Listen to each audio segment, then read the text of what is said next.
Bismillahirrahmanirrahim. Assalamualaikum warahmatullahi wabarakatuh. Selamat siang sahabat semuanya. Berjumpa kembali dengan Dr. Sapi. Sahabat semuanya, siang ini saya mau menyampaikan terkait dengan PMK sahabat semuanya. Jadi ya dari tahun ke tahun yang dibahas selalu PMK seperti itu. Ternyata beberapa tahun ini memang kita tidak bisa lepas dari PMK sahabat semuanya. Ya, dari mulai 2022, kemudian 2023 sudah dilakukan vaksinasi, kemudian di 2023, 2024 pertengahan di bulan-bulan kemarau itu sempat melandai jauh seperti itu. Kemudian ternyata mulai dari November itu mulai ada percikan-percikan api kecil, percikan-percikan atau ledakan-ledakan kecil PMK di beberapa tempat. Nah, sahabat semuanya, sebenarnya apa sih yang terjadi? Kok kita bahkan ada beberapa orang yang bilang kalau ada mau menjelang musim lebaran haji pasti nanti ada yang nyebar virus kan seperti itu.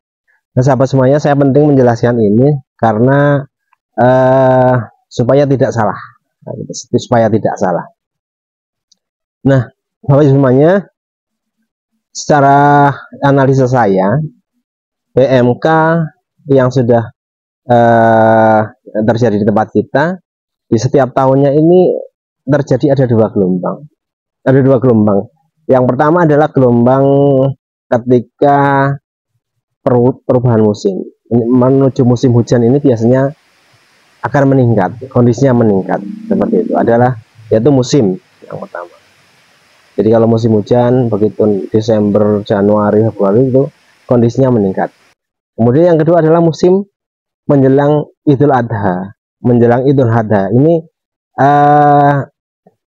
kita lihat memang kondisinya juga selalu meningkat. Sebenarnya di kondisi Desember Januari 2025, Februari itu dengan adanya vaksinasi sudah menutup.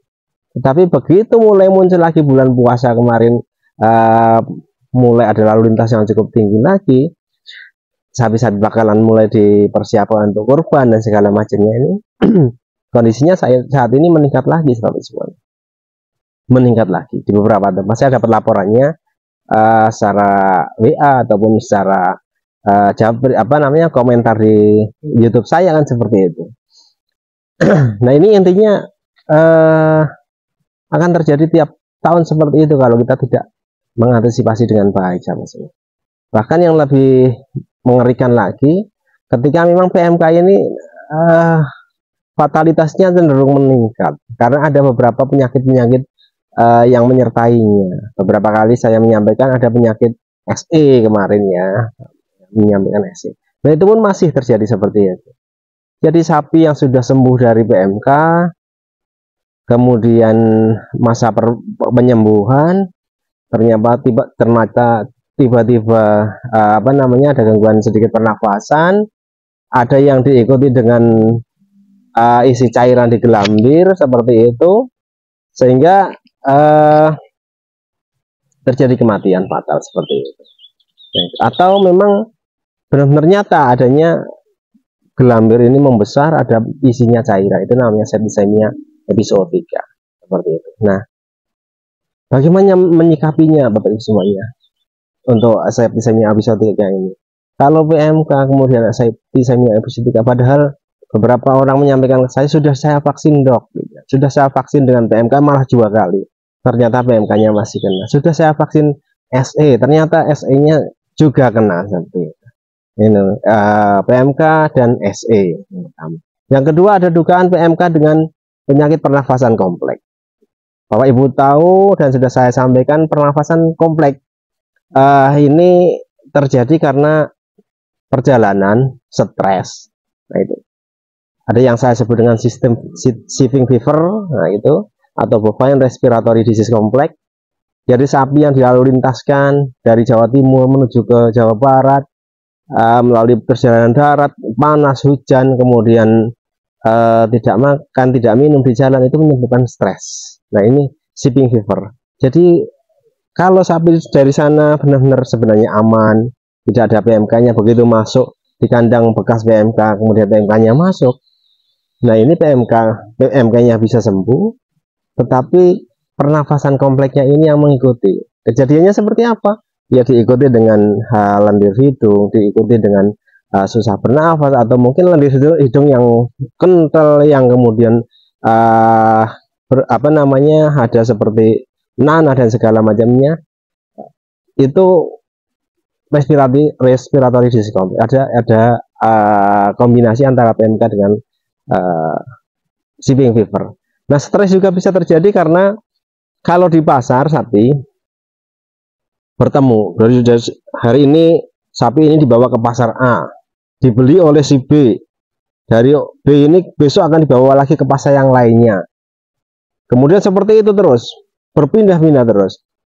Akhirnya juga capek di pasarnya, dibawa ke pasar, diangkut, dinaikkan, diturunkan, kepanasan dan segala macam, atau kehujanan. Itu menyebabkan stres yang memicu terjadinya respiratory disease complex. Apalagi risiko di pasar hewan itu PMK-nya cukup tinggi, Bapak Ibu semuanya.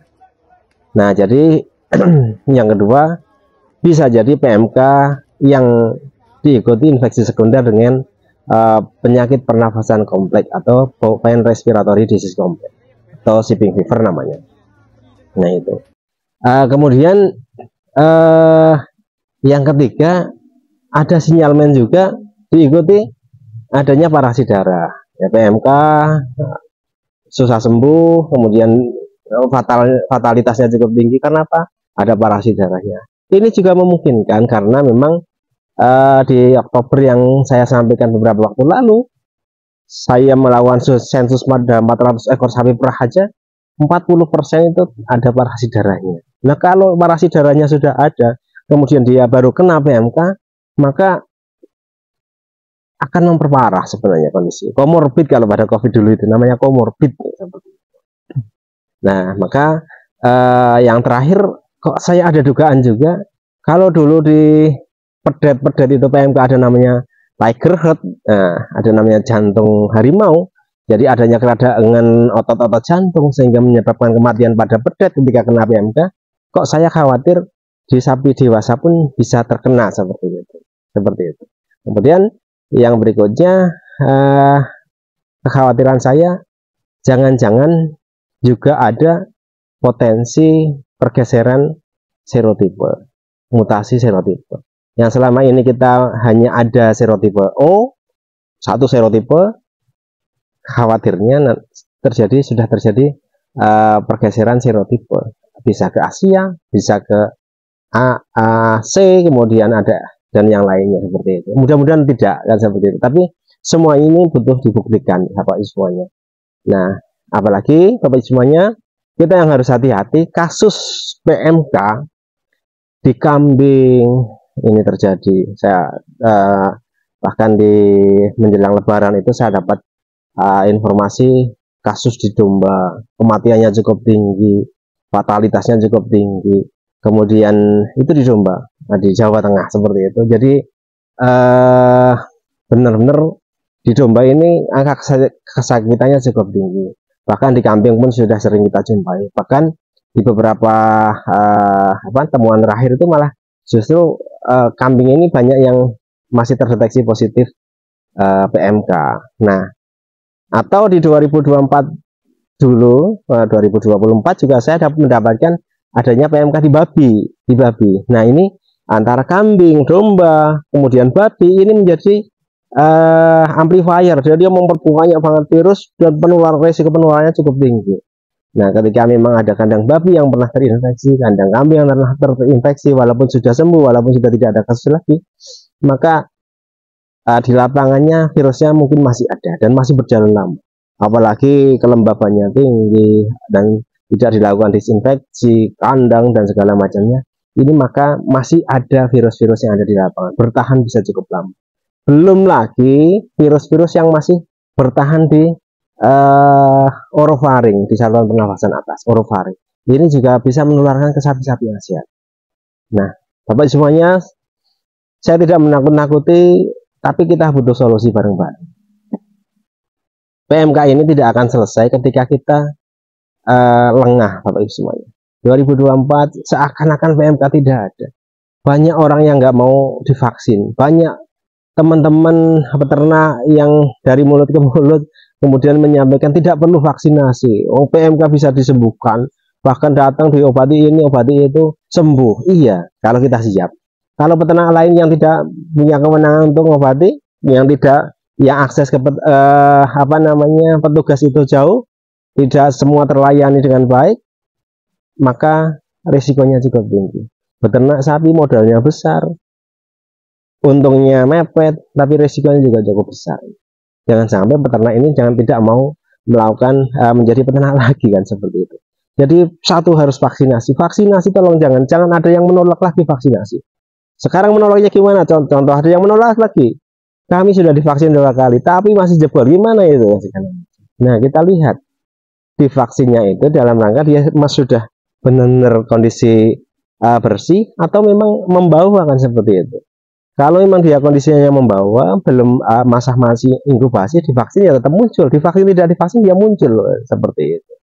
Jadi tolong nanti sebenarnya ada untuk persiapan kalau nanti di November Desember meledak lagi, antisipasinya adalah kita vaksinasi pada bulan-bulan Agustus September itu untuk memproteksi di bulan-bulan hujan, seperti itu.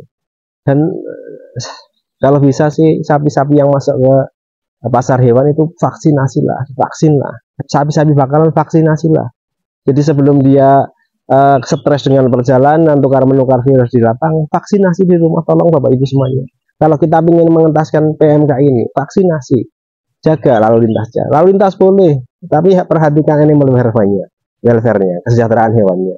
Kemudian lalu lintas boleh, tapi perhatikan sapi harus tervaksinasi.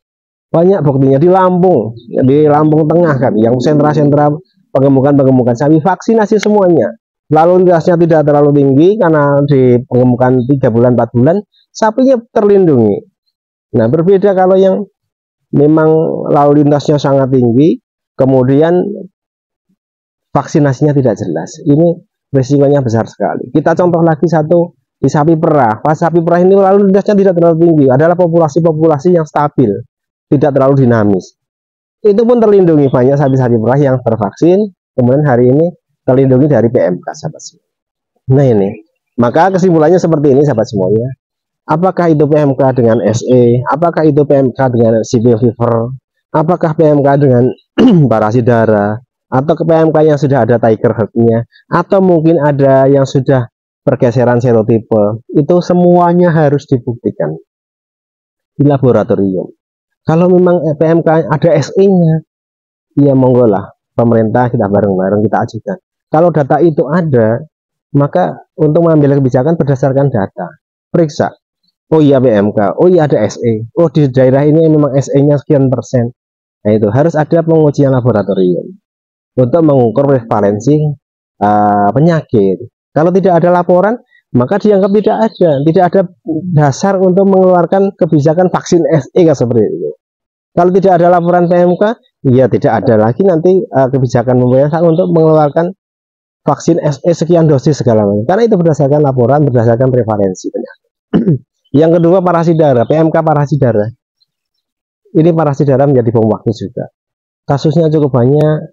Bahkan kemarin di salah satu universitas di negeri, ada di Surakarta itu, domanya juga cukup banyak ketika kematian terjadi ketika dilabkan positif Parasidara. Dan saya yakin beberapa tempat, beberapa daerah Parasidaranya cukup tinggi. Pemerintah mohon ini menjadi perhatian juga. Untuk deteksi dini, mengukur prevalensi itu menjadi jelas. Kemudian penanganannya supaya tidak menjadi komorbid. Orang Parasidara berdiri sendiri aja menyebabkan kematian, apalagi dia ada infeksi gabungan dengan PMK atau memperberat kondisi PMK-nya. Kemudian yang ketiga adalah PMK dengan gabungan dengan Spring Fever. Spring Fever, hati-hati Bapak semuanya. Lalu lintas dijaga, lalu lintas ditolong pengiriman sapi, lalu lintas sapi. Ada yang begitu datang, gimana kalau sapinya kita langsung berikan antibiotik? Ya, salah satu menjaga supaya BRD atau Spring Fever ini tidak menjadi kronis, tidak menjadi ini kita tahan dulu bakteri-bakterinya dengan antibiotik. Tetapi dalam kondisi sapi yang datang kemudian tervaksin capek kemudian diberikan antibiotik, atau mungkin dia sudah kena PMK kemudian diberikan antibiotik untuk mencegah pernafasan kompleksnya, maka bisa jadi memperberat kerja dari sapi sendiri. Seperti itu. Nah, kemudian yang keempat, untuk membuktikan apakah memang ada PMK dengan kondisi gangguan jantung atau Tiger Heart tadi, ya kalau ada kematian kirim ke lab laboratorium, kirim ke kami patologi, kan saya akan melihat, oh ternyata di jantungnya ada keradangan seperti itu, di miokardiumnya ada keradangan oleh siapa? Oleh PMK. Nah, kita bisa lakukan uji-uji yang lainnya dengan imunohistokimia dan segala macamnya, itu bisa terdeteksi. Dan yang terakhir yang penting juga, apakah terjadi pergeseran serotipe, hanya bisa dibuktikan dengan pengujian laboratorium. Maka nanti akan diuji secara PCR, kemudian akan dilakukan pemeriksaan lanjutan apakah terjadi mutasi genetik ataupun tidak. Kalau memang sudah terjadi pergeseran genetik, pergeseran serotipe O menjadi serotipe Asia atau menjadi serotipe yang lainnya, maka itu menjadi dasar kebijakan bahwa vaksinasinya harus polivalen seperti itu. Kalau saat ini kita banyak menggunakan vaksin dengan serotipe O, ternyata di lapangan ternyata di lapangan sudah ada serotipe yang lain, Asia contoh, maka serotipe O tidak melindungi serotipe Asia. Maka ini menjadi dasar kita untuk bisa memvaksin. Contoh kalau ada serotipe yang lainnya, vaksinasinya harus komplit, ada O, kemudian ada A seperti itu. Nah, ini harus kita benar-benar perhatikan. Itu Bapak Ibu semuanya. Saya kasihan, saya sedih dengan kondisi seperti ini Bapak Ibu semuanya. Kasihan peternak sebenarnya. Dan memang bareng-bareng ayo kita entaskan masalah PMK ini supaya peternak kita menjadi semangat lagi Bapak Ibu semuanya. Jangan pernah mendengarkan berita-berita bohong, jangan pernah mendengarkan nasihat-nasihat teman-teman yang tidak berdasarkan ilmu. Jangan pernah menganggap bahwa vaksinasi PMK selesai dengan pengobatan seperti itu. Tapi vaksinasi harus dijaga, lalu lintas harus dijaga, biosecurity dan disinfeksi kandang harus dijaga. Seperti itu sahabat semuanya. Mungkin itu cukup panjang, tapi mudah-mudahan saya memberikan penjelasan yang detail tentang penyakit mulut dan kuku. Mudah-mudahan kita semuanya segera lepas dari permasalahan penyakit mulut dan kuku. Sekian, jangan lupa like, subscribe, dan share Dokter Sapi. Assalamualaikum warahmatullahi wabarakatuh.